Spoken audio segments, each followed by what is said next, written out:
আসসালামু আলাইকুম ওরহমতুল্লাহি ওয়াবারাকাতুহু। আজ আমরা কথা বলবো পবিত্র শবে বরাতের রাতে নামাজ পড়ার সঠিক নিয়ম নিয়ে। শবে বরাত মানে মুক্তির রাত। এই রাতে আল্লাহ তাআলা তার বান্দাদের জন্য রহমত ও মাগফিরাতের দরজা খুলে দেন। গুরুত্বপূর্ণ কথা, শবে বরাতের জন্য আলাদা কোনো নির্দিষ্ট নামাজের নিয়ম কোরআন ও সহিহ হাদিসে নেই। এটা সাধারণ নফল নামাজ। তাই এই রাতে আপনি 2 রাকাত করে যত খুশি নফল নামাজ পড়তে পারেন। এশার নামাজের পর থেকে সুবহে সাদিক পর্যন্ত যত বেশি সম্ভব নামাজ, কুরআন তিলাওয়াত, জিকির, দোয়া ও ইস্তিগফার করা উত্তম। নিয়ত খুব সহজ। আমি আল্লাহর জন্য 2 রাকাত নফল নামাজ কিবলামুখী হয়ে আদায় করছি, আল্লাহু আকবার।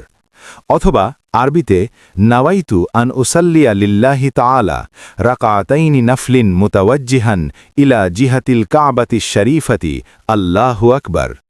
পড়ার নিয়ম একদম সাধারণ নফল নামাজের মতোই। সানা, সূরা ফাতিহা, যে কোনো সূরা, রুকু, সিজদা, তাশাহুদ, দুরুদ, দোয়া সবই স্বাভাবিক নিয়মে। কিছু লোক মাগরিবের পর 6 রাকাত বা 12 রাকাত নির্দিষ্ট সূরা দিয়ে পড়েন। এগুলো প্রচলিত হলেও সহিহ হাদিসে এর কোনো ভিত্তি নেই। তাই সবচেয়ে নিরাপদ হল যত বেশি সম্ভব নফল নামাজ পড়া, কোনো নির্দিষ্ট সংখ্যা বা সূরার বাধ্যবাধকতা ছাড়াই। এই রাতে বেশি বেশি দোয়া করুন, কোরআন পড়ুন, গুনাহের জন্য ক্ষমা চান। আল্লাহ আমাদের সবাইকে কবুল করুন। আল্লাহ হাফেজ।